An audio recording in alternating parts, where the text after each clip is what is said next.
All right. The kings of the earth could not believe what had happened. The people of the world could not believe what had happened.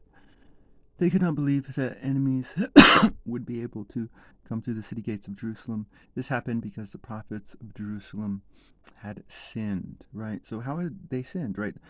Why were all of them believing this?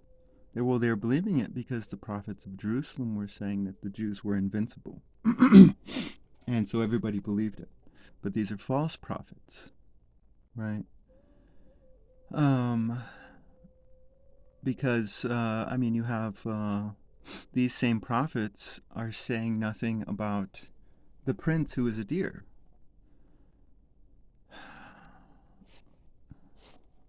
Right, okay, well, let's go on. This happened because the priests of Jerusalem did evil things. They were shedding the blood of good people in the city. The prophets and priests walked around like blind men in the street. So that's exactly what I'm saying. Because it's all about sight. Right, because Jeremiah sees that some of these princelings are actually cowards. Right, and you could say this goes back to maybe the book of Job, right? And Job asks, why do good men, or why do wicked men succeed? um, but this is a false victory, is it not? Right, for the man at the top to be a coward, right? Is he not walking around in pride, right? Because he is blind, and he is blind because his priest is blind. Um, because in actuality, he's been a deer all along. Um, the way to true prosperity again is through virtue. That's the way to true prosperity, and virtue is God, is it not? When we discover who God is in this text, again, this is a loving God. Okay, this isn't an egotistical God of that needs your worship because he's insecure. This is a God that wants to admire you, right? Who's this God going to choose? This God is going to choose the loving man. This God is going to choose the brave man. This God is going to choose the man of ability.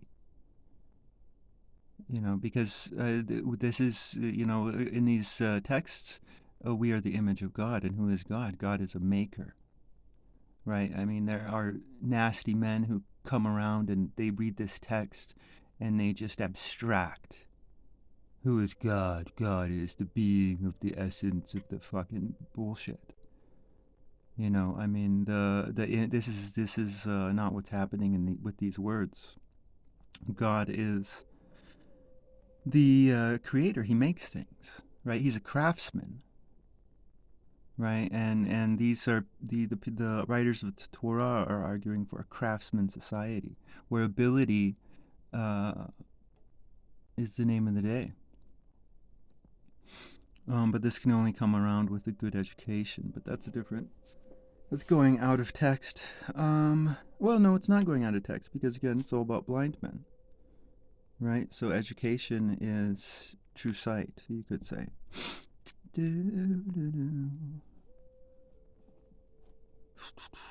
All right.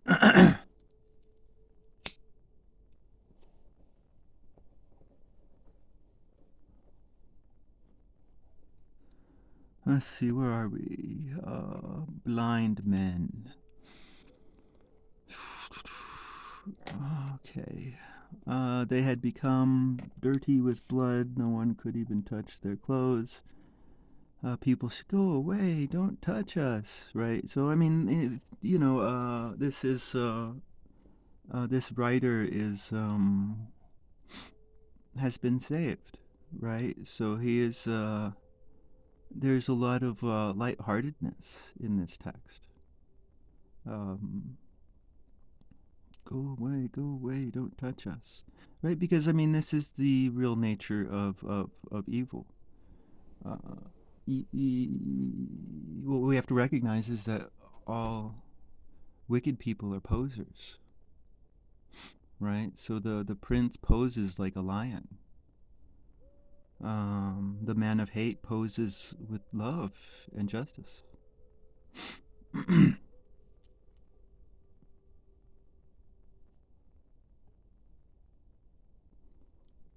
Malice is the nourishment of the world. Again, this he's got the same childlike behavior that Hermes does. They wandered around and had no home. People in other nations said, "We don't want them to live with us." I mean, this is like ew, ew. You know, this is a different type of evil, right? When you see the true nature of evil, um, then it's transformed. So like think about the classic image of a devil, right? What do you see? You see maybe a red skin um, that becomes red because he's burning in the fire or whatever. And you see horns on the head. You see a muscular physique, and you see an intimidating face, right? I mean, the problem is like think about the nature of a devil, right? The nature of a devil would be everything opposite of what God would be. So God is love, so a devil would be hateful. Right, but God is also bravery. So a devil would be cowardly. So this transforms the image, right? This transforms the image of this devil to a cowardly intimidator, right? And the image now becomes more comical. And he sees this comical image of people who act badly, right? I mean, if nice things are going to possess your soul, then you're going to be unhappy. I mean, that's you don't this isn't genius type stuff here. This isn't like mystical. Ooh, I mean, it's just simple scientific common sense, right? Um and the nature of a toxic, like again we're talking about behavior here, so we could talk about toxic people, right? And the nature of a toxic person is ew, ew, ew, we don't want them to live with us. The Lord Himself destroyed them. He didn't look after them anymore, right? So this is the Lord Himself. The Lord Himself is saying, I don't want, a man without love to be anything near me. This is about purity. It's simple metaphysics. It's not hateful judgment. Uh, and it's pretty simple. Just be loving. Like fucking go, talk to your child. Tell them you love them every now and then. They don't have to be attached to your hip all day. But la la la, go do some love. We do do do. He didn't respect the priests. Do do do. He was not friendly to the elders of Judah. We have worn out our eyes looking for help, but no help comes. Right? This is they're looking for a home. They're looking for comfort. And this is what a wicked person does when they are on the back foot. We kept on looking for a nation to save us. We kept watch from our watchtower, but no nation came to us. Our enemies hunted us all the time. We could not even go out into the streets. Our end came near. Our time was up. Our end came. The men who chased us were faster than eagles in the sky. They chased us into the mountains. They hid. Like, they would never say that. like, like they're being chased by their enemy. They would never call their enemy an eagle in the sky. So again, this is just more mockery, right? He's mocking them, right? Because the men that they hate are now the heroes, and everything's been flipped on its head. They hid in the desert to catch us. They hid in the desert to catch us, right? And so that's behavior being bounced back at itself, right? If you're at war with somebody, you ambush them. So now they are being ambushed. um, the king was very important to us. He was like the breath we breathe, but he was trapped by them. So again, um, this would take a whole new set of videos, and I already covered this in Moses, but I think I did. Maybe I don't know. But neither Moses nor uh, Samuel believed in government.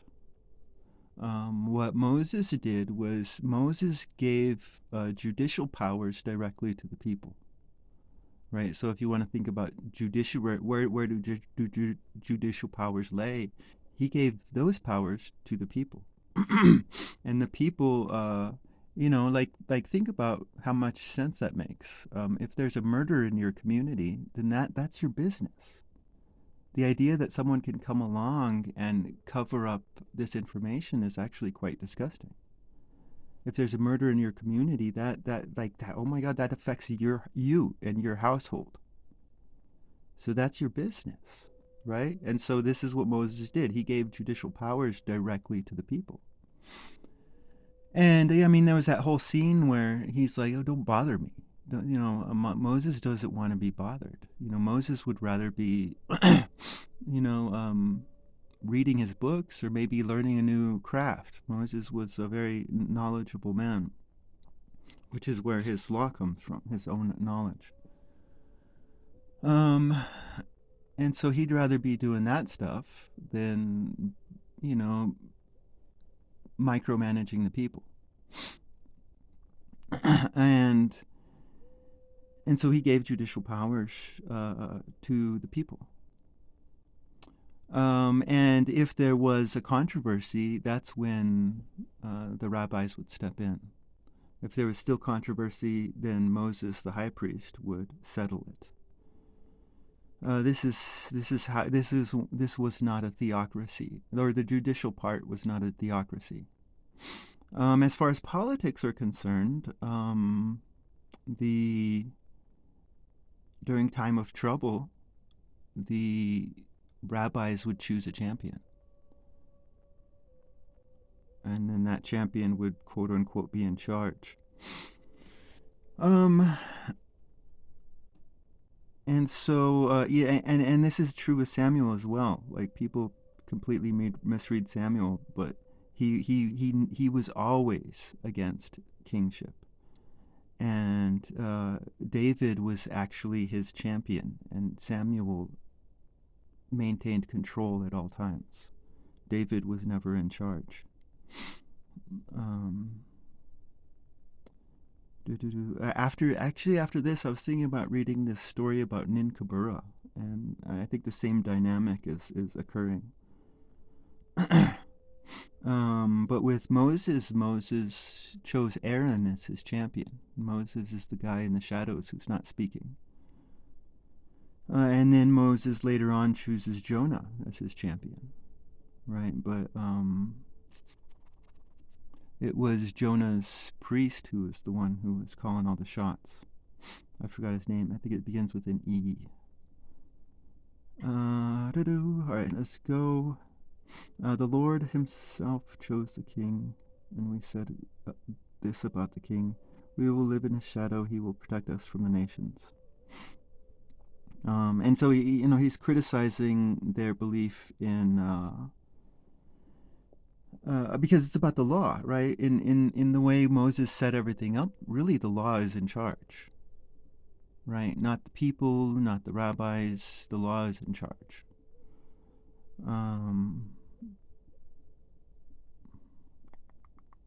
So yeah, no, I think, and he is very critical of their ways here, right? He's mocking them, right? He was like the breath we breathe, but he was trapped by them, right? And so it's like, this goes back to a society where every Jew is the top Jew, you know. Just because one Jew has been trapped doesn't mean. I mean, why does that? Why does your morale have to go down? Because your morale should come from within, right? But their morale doesn't come from within, right? Because this is all about fronting and posing. It's all about real ability, right? Because the society that they create is a society of titles. Um, do do do. All right, I think we're almost done. I don't know. Let's see. He protects us from the nations. Be happy, people of Edom. Be happy. You will live in the land of Uz. Uz.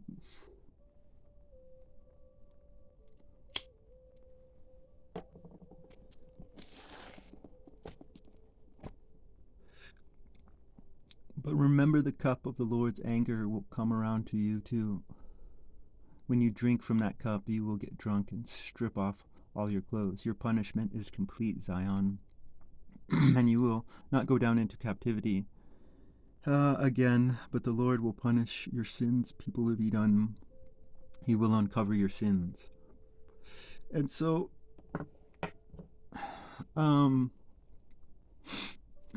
God, as well as Moses, as well as Samuel, as well as Jeremiah, will use bad people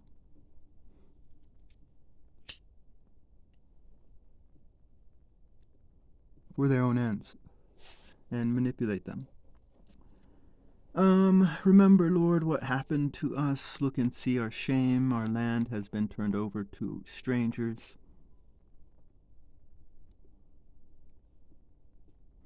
Our houses have been given to foreigners. We have become orphans. We have no father. Our mothers have become like widows. We have to buy the water that we drink. We have to pay for what we use. We are forced to wear a yoke on our necks. We get tired and we have no rest. So again, this author believes in craftsmanship, ability, right? But in a society, in some societies, you can, be at the top and not really do anything. You just sit around and devour.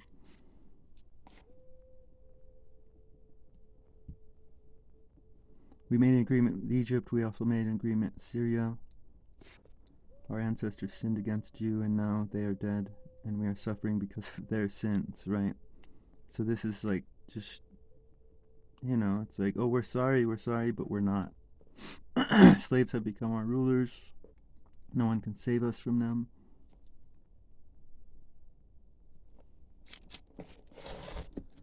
Risk our lives to get food.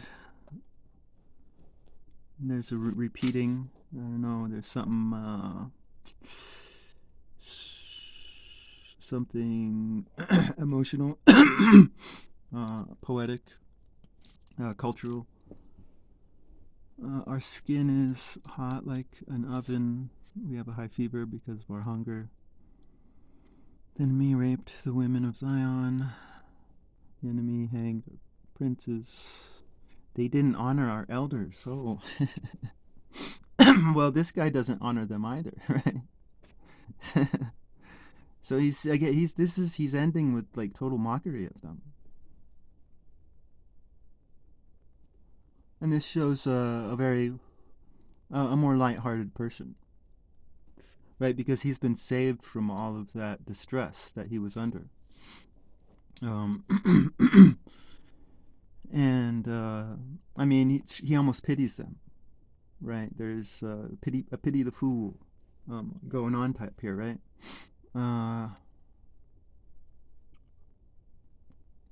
But he's also laughing at them. Let's see here. Our young men stumbled under loads of wood. The elders no longer sit at the gates. The young men no longer make music. We have no more joy. Our dancing has changed to crying. Right, and so he's saying that these times were false times, right? Because there was no true love going on in the society. There were celebrations, there were parties, but love was absent. The crown has fallen from our head.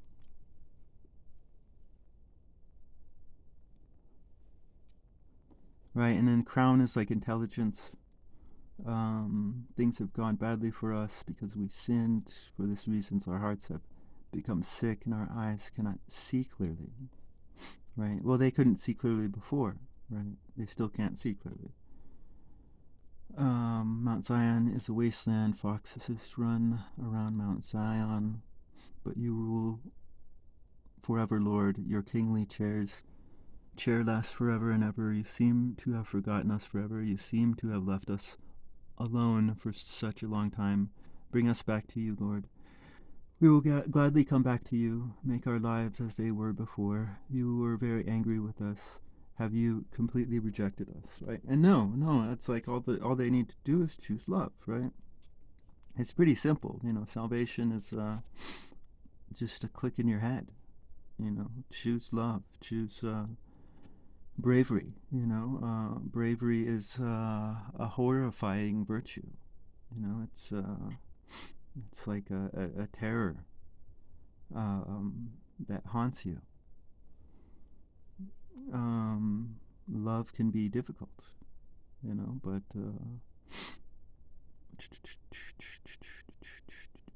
to let go of hatred can be extremely difficult, right? You hate this man or you hate this woman, and to let go of that hatred can be extremely difficult. But it really is just a switch in your head, right? All you need to do is start living better behavior. And let's see here. I think that about does it, right? Again, this goes back to the first sentence. True prosperity will come from virtue. I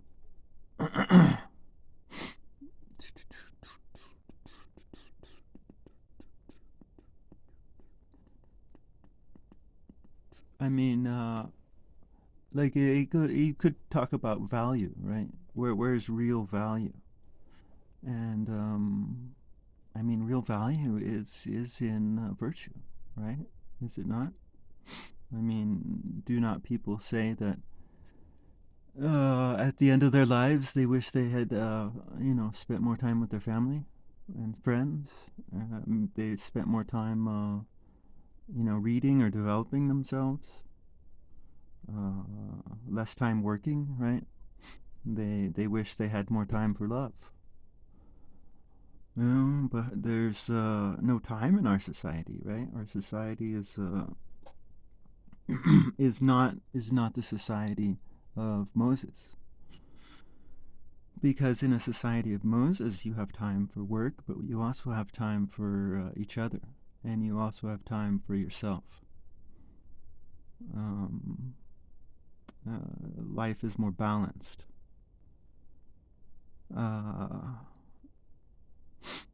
If people are more free, then there's going to be more prosperity. Scarcity is usually artificially created to raise numerical values. And that's just, and that's just a simple truth of history, right? It's not ideology of any kind. The craftsmen's guilds made sure to have small amounts of craftsmen so that their profits would be more. More craftsmen mean less profits. But more craftsmen means more prosperity, right? For everyone.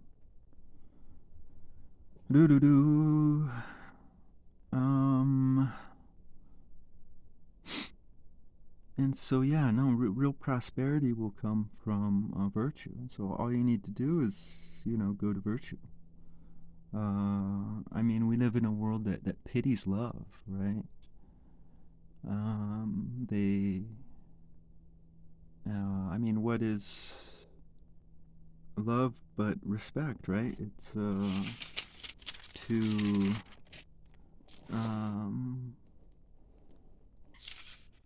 where is it at? It's to see me, to hear me, right?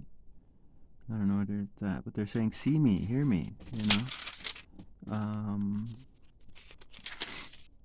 to see another, to hear another.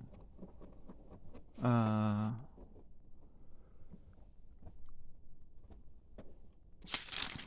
yeah, no, it's about